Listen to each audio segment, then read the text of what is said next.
Ladies and gentlemen, welcome to this panel, which I have been looking forward to very much. My name is Heuser from the ZEIT, and I'm happy to welcome our two panelists. There is Vanessa Nakate, the first Fridays for Future activist in Uganda, her home country, but also a very successful social entrepreneur, bringing the green issue and actually also green technology to African schools.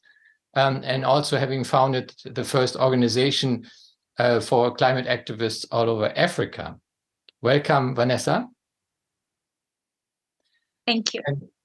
And then we have Lubomila Jordanova, who also has given birth to a number of organizations in the green sector, most notably Plan A, the company that consults with and also delivers artificial intelligence for companies to go towards climate neutrality, and already has, I believe, 2,000 clients, and also is co-founder of the Green-Tech-Alliance, which is an alliance of green tech companies all over the planet, and also of advisors who on pro bono basis sort of consult with these companies. So you both have a very international, if not global, reach, and I welcome you, Lubomila, very much too. Thank you so much for having me. And you also have one more thing in common, and you're both Obama fellows, and probably by this we already know each other. And congratulations to this distinction too. And Vanessa, by the way, also was last year the first recipient of the Helmut Schmidt Future Prize in Hamburg. So quite a meeting, and let's jump right in. First of all, on a bit of a personal note, because on one hand, the two of you seem very far apart in different worlds. Lubomila used to be an investment banker, but and then turned into green business, and Vanessa started out as an activist, but also studied business. So I was wondering, and maybe I can start with you, Vanessa. What do you see in Lubomila? How do you look at her? Do you see a connection? Well, thank you so much. First of all, I would like to correct, I am not an Obama fellow. But yeah, I know that Lubomila is really working to, to create and have this movement of different entrepreneurs that are working towards protecting the environment in their businesses. And what I can really say from one of the quotes of the Secretary General, Mr. Antonio Guterres, is that to quote what he said that I have a special message for fossil fuel producers and their enablers scrambling to expand production and raking in monster profits if you cannot set a credible course for net zero with 2025 and 2030 targets covering all your operations, you should not be in business. I think this is certainly true for oil and gas companies, but all other companies as well. I think every company must have a credible course with short-term targets like 2025, 2030 for how they'll get to net zero. And I also know that this cannot be through so-called offsets. I think companies must decarbonize, and companies, especially those that are based in the global north, they have a huge moral responsibility to go much further and faster. And I believe that people like Lubomila can support on pushing these transitions in companies, not only the fossil fuel companies, but also all other companies as well. Okay, so I think that's a great definition of your job, Lubomila. How do you look at the social entrepreneurship and activism of Vanessa? I have been following Vanessa for a long time, notably for the fact that her activism is very practical. I think it's really important that we state our concerns for the planet, but also by laying down a plan. And from all of the activities that I followed, also through our common friend, Luisa Neubauer, I definitely have seen that there is a view of finding an angle and a space for every single stakeholder to contribute. I shared my views in the preparatory call for this meeting that why I find this conversation fascinating is because I still feel like in our discourse of climate challenge resolution definition, we find it sometimes difficult to see the other perspective. And I think there's actually no other perspectives. There's just different roles that need to be played. And I think here too, people that have the same perspective, but just tackle the problem from different angles. Right. Well, I see one more commonality, because in one way or another, you're both very entrepreneurial and you create green armies. Indeed, yeah. I maybe can speak to the Green Tech Alliance in this particular case, because that has been definitely a movement that has given me a lot of hope. 3 years back, we decided to set up with 5 other co-founders a community for green tech entrepreneurs from all over the world to allow them to have access to expertise, capital, and visibility without having to pay for that, which historically has been the case. I struggled a lot when I started building Planet in 2016 and believe that that should not be the case for other entrepreneurs. Today, the community has more than 3,000 members, and they come from all over the world, 400 from Africa, entities, social enterprises, startups, 700 from Europe, and the rest come from Asia and other continents. That's the definition of this global movement, that from our case, it's tackled through technology. Vanessa helps on the school side, on the movement side, which I'm sure she can share as well. Yes, Vanessa has her own armies, definitely, which might actually outnumber even yours, Lubomila.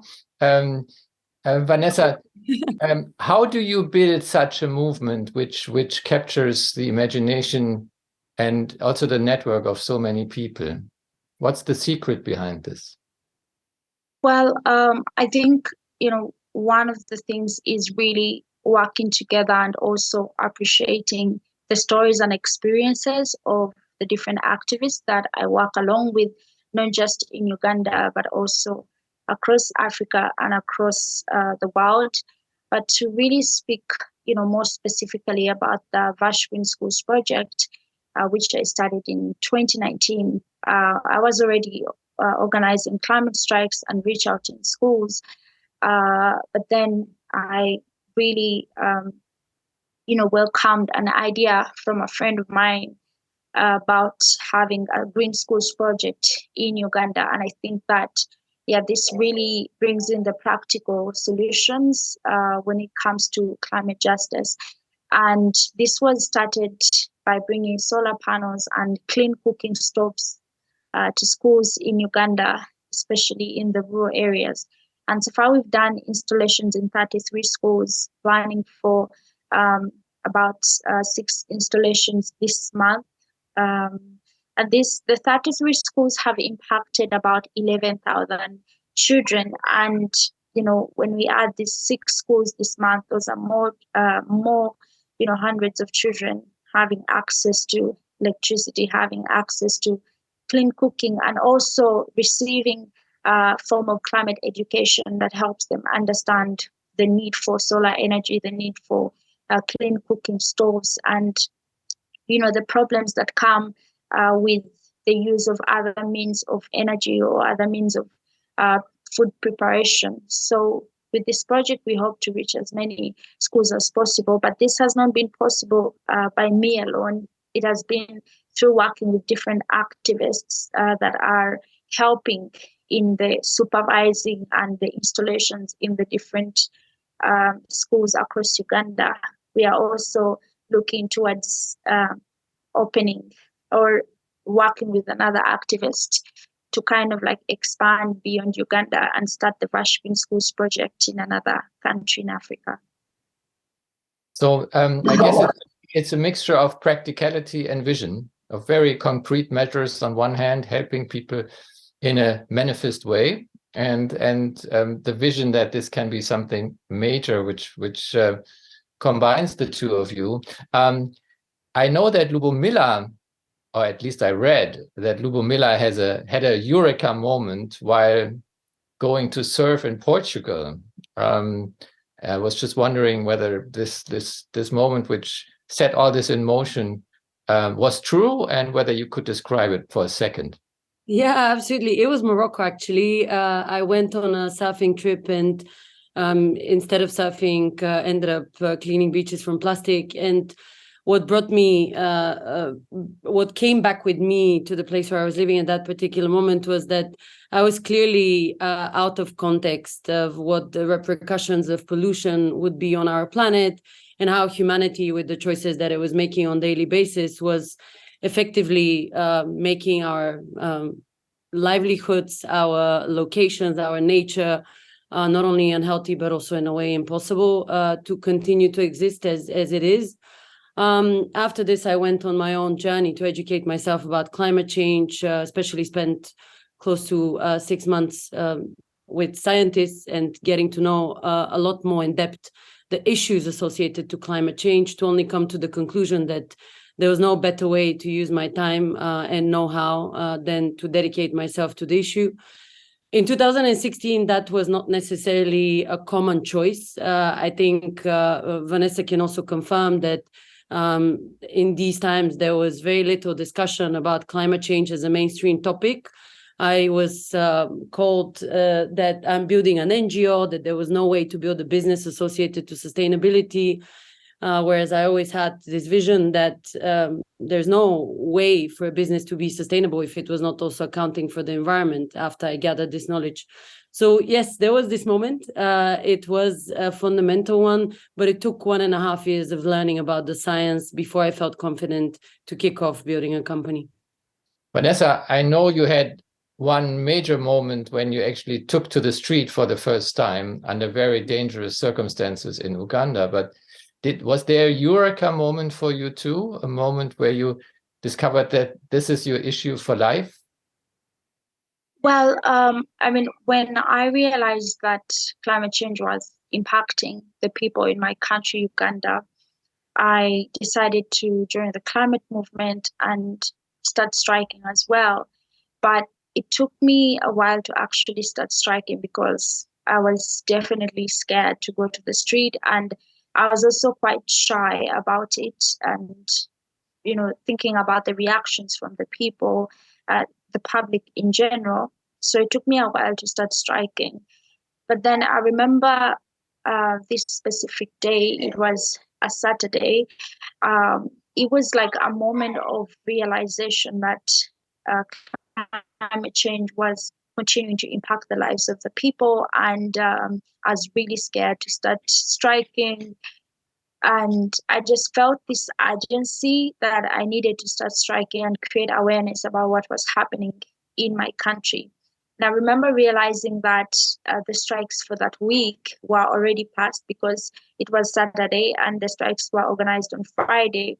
So because of the urgency that I felt in my heart, I ended up starting my very first strike on a Sunday. And it was because I just felt like, time had been wasted, and climate change continued to affect people. So I just kind of had this urgency in my heart to start. So I started on Sunday, and then continued for the rest of the Fridays with the other activists across the world. And of course, climate change consequences in your part of the world are much more existential, or used to be, at least until maybe the floods in Germany and Europe, but then they are in the north of the world. And this, I think, leads us to the question we're supposed to go after and try to answer today. What is the relationship in terms of climate change between Europe and the rest of the world? And more specifically, also, what can Europe do and should do with regard to the south of the planet and Africa in particular? I know, Vanessa, that in the past you have accused the North, I think rightly so, in terms of climate, of a very sort of North or Europe-centric view and Europe-centric debate, whereas the suffering and the consequences are much bigger in Africa. Has that changed? Has the dialogue opened up? Well, I mean, there's been a shift in how the dialogue is, but a lot of work still needs to be done. And I think that, when we say that one of the horrible realities of the climate crisis is that those that are suffering the most are, the ones that are least responsible. I think it's not just, I don't think it's like an accusation. I think it's just stating the truth and stating the fact, the way it is, that like those that are, we are facing the same storm, but we are in different boats. And those that are not responsible, they are suffering the most. And most usually the same people that are suffering the most, they are the same people that will, that are still struggling to have their voices and stories listened to. We still have activists, issues of activists from Africa or the global south in general, finding it hard to attend climate conferences like the COPs because of issues of accreditation, issues of funding. We even saw issues of vaccination at COP26. So I think that we are like, the work is being done, but I think more needs to be done to really ensure the full representation of the voices that are on the front lines of the climate crisis. Lubomila, how do you view this dialogue and sort of cooperation or non-cooperation? Is there progress also with regard to the 400 African companies you mentioned, which are part of your network? I continue to be optimistic that we still have a chance to tackle climate change at scale on a global level. Climate change is not a issue that has borders or boundaries. So we all share the repercussions. And unfortunately, in some places, historically, there's been more negative repercussions. Now, in a cynical way, Europe is starting to experience climate change and is starting to wake up a bit faster. But I definitely feel that the speed is not as wished by those of us that are working extensively in this topic. I think that the main misunderstood issue is that there's a discussion about money in the traditional economical sense. Our economic model and the KPIs that we have are outdated. If you look at GDP as a KPI, that is the definition of success in the economies that we are part of, regardless of where in the world you are. We're not accounting for all the externalities that come with the economic choices that we make or we've made in the past, which means that we have a skewed perception of what is actually of value. And therefore, climate change, of course, continues to develop because we've not accounted for all the pollution. We've not accounted for all the ecosystem loss that we've impacted by certain economic activities. With this in mind, I think Europe has a fantastic position to be at the forefront of the support, not only for Africa, but for every single other continent. And it is already demonstrating thought leadership with all the different legislation that is put in place. I can say from a business perspective that we have seen an incredible move and shift in the mindsets of businesses that have now understood that sustainability is not a choice, it's not a trend. It is a mandatory element of the existence of any entity that wants to stay competitive. However, we still have a long way to go until there's an equation where we've paid for the costs that have been occurred in other places in the world. And I think the only way forward would be to create opportunities for local solutions to be scaled to address the global problem that is climate change. By the way, ladies and gentlemen, here and there, I look aside to see whether you send questions via Slido, and I have already put one in, and I will continue to do so without necessarily mentioning it every time. There has been a promise made a couple of years ago by the north of the world to at least spend $100 billion a year helping climate control and environmental control in the South. This target has not been met for 1 year yet. What's wrong there, Vanessa? Why does this not work? Why does not even this promise get fulfilled? Well, I think that there are just so many government and business leaders making so many promises, but not really fulfilling those promises. And I think that this is one of the challenges that we are facing, because promises are being made and pledges are being made, but promises will not stop the planet from warming, and pledges will not stop people from suffering. Only real action will do that. So we still have countries that are, on the front lines of the climate crisis, waiting, for the $100 billion. We also saw the establishment of a loss and damage fund at COP27, but we know that this is still an empty bucket, and yet money is really needed right now for the communities that are, vulnerable to the climate crisis right now. So I think there's really a challenge of so many people making promises and not, fulfilling those promises. I think it's one thing, just to add on something that Lubomila mentioned. I think it's one thing for businesses to understand that sustainability is not a choice; it's a mandate, it's a responsibility. But it's another to take action on that, because we have so many statements and words being spoken, and yet businesses and business leaders and government leaders are speeding in the wrong direction. Yesterday I was watching a webinar that was talking about businesses in fashion and how they promised to work on their impact on the environment, and they made all these promises. And it's one thing for them not to meet those promises, but it's another for them to actually be doing worse than they were doing before. So you find that there's so many businesses that are saying we are going to do this, sustainability is important, we need to protect the environment, and yet do completely the opposite in a much worse way than they were doing it before. Those are probably non-clients of Lubomila, so because you would probably not let them do this, Lubomila, but there is a money question, a big one, as Vanessa said. You're an investment banker, so I can ask you this.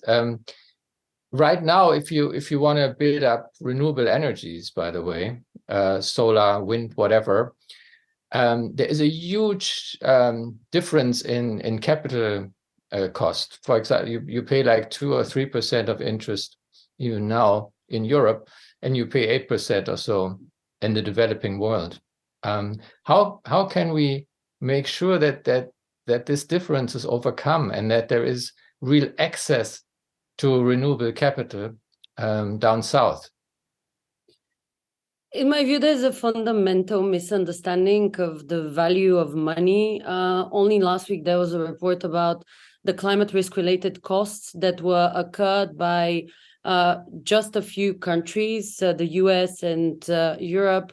It was 313 billion. So the funds that you were mentioning that were not delivered by the EU and other countries that promise to Africa are essentially a lot better placed in supporting this continent now, rather than pushing forward climate change with its negative repercussions, and with the cost that will actually be occurred in any case if we continue to postpone essentially reducing emissions and also focusing our efforts on renewable energy.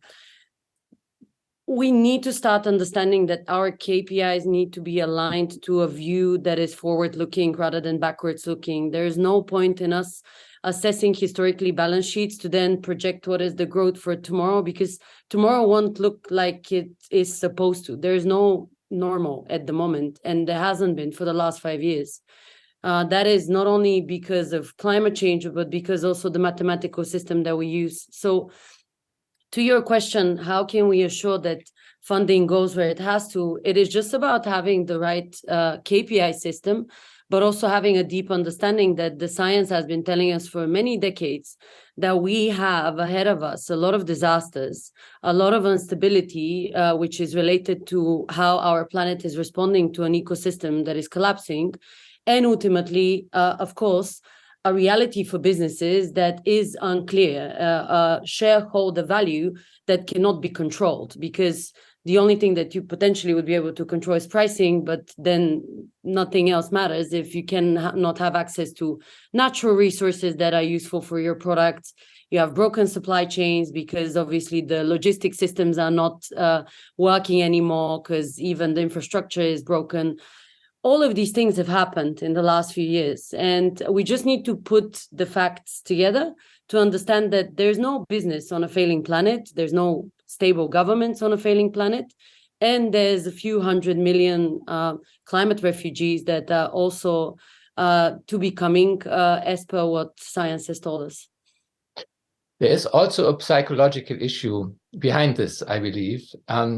And that is that even though every school kid nowadays can tell you that climate change is a global issue, it has not really sunken in. It's not part of our intuition that a ton of CO2 saved in Namibia is as good as one saved in Germany, for the Germans, and not only for the Africans. How can we make sure that this really global nature of the problem sinks in? Vanessa, you work with schools. How do you do this? Well, I think education is really key because so many people, for example, when we go to communities, many people can understand that the weather patterns are changing, especially the farmers, but they may not really carry the language of 1.5, but they can really explain that because of the changing weather patterns, they're having problems with how their food is growing. So they see the problem, and that is how they explain that problem. And then in schools, still it's a different language. I think education is key, and also I think bringing these different perspectives, these different languages, and these different stories will really help people understand, because someone will carry the language of 1.5, which is much needed. Another will bring the language of, because of the changing weather, my crops are dying. Another will say, because of the floods that are on the way to my school, I cannot go to school. So I think we need all these stories to be, these perspectives, these languages to be brought together, because in the end, they all carry the same message, and we need to amplify these stories. And then for people that may not know the urgency of the crisis, I think education is really key in schools, in communities, online platforms, in whatever work that we do. And I also think that people just need to understand that Earth is our home and it's our responsibility, that you don't have to be on the street to do something for the planet, that you can be a journalist and use your place as a journalist to tell these stories. You can be a judge or a lawyer and use your place to support activists in legal matters when it comes to climate issues. So I think it's really finding your part in the movement and understanding that you don't have to be on the street, but you can do something to contribute to the movement. I think that will really help a lot, because some people can't go to the street because of the political situations in their countries. Some can't go to the street because maybe it's really hard for them to do. But if we let people understand that through what their roles or their careers, they can contribute to the fight for climate justice, I think that will be very helpful. Lubomila, there is a strain of northern arrogance in this whole climate issue, in the sense that we may have the better technologies and feel like, we know what has to be done. On the other hand, we could, I believe, learn a lot in terms of both fighting climate change and also adapting to it from the south of the world, and majorly from Africa.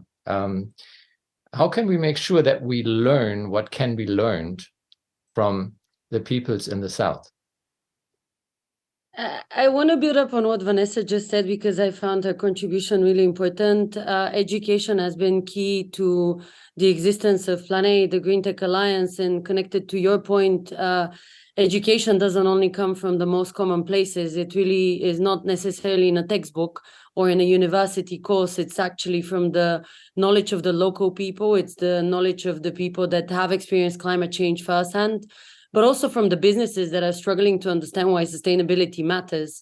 I have been through thousands of conversations with many companies that have not necessarily seen their part to play, similar to what Vanessa was saying, how everyone has one place in this whole climate change sustainability puzzle.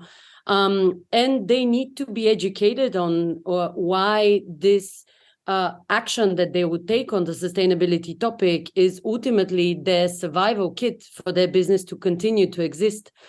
Another common element related to education or learning from others or learning from the local knowledge is also to starting to embed sustainability thinking and the knowledge about climate change in the common day-to-day activities.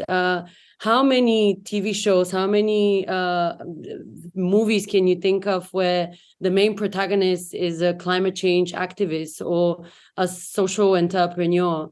This is still not part of the common language that we use. And unfortunately, we're at the stage where we need to normalize climate change. It is not going anywhere. Probably it's going to stay and hopefully be diminished in value, but not disappear in our lifetimes. So what this means is that we need to understand how to connect the dots, bring local understanding, translate it also into a global picture that puts the common characters that connect us, the people that are even famous all across the world, to be these keepers of the goals that we all have, or at least around this table, that are related to protecting the planet. And in my case, also preserving an economy that has brought a lot of value, innovativeness, and progress to humanity that is at the moment in peril because we have a metric system that is a bit outdated. There are a number of questions now coming to us from our viewers, which basically all are about the same basic issue, which is how can we get global solutions? For example, one person asks, thank you for the question, how can we make sure that all over the planet people learn the same truth about the effects of climate change and the possibilities of fighting it? Another one is, and maybe I can direct this to Lubomila for a second, don't we also have to reflect all this in our global institutions, which are already there? For example, the World Bank or the IMF. Shouldn't they make sure with very vast programs funded majorly by the North, that at least the funds go the right way and also go down south? I've always had a vision of this data model that would allow for us to prioritize the biggest climate change related issues, put common pot of money, and then start distributing so that we make sure that there's really ticking off the box for the biggest challenges that are ahead of us, in a similar way to how you would clean up a house. But the house is a little bit bigger because it includes billions of people in it. I think the big institutions that we have in place are having a lot of access to data.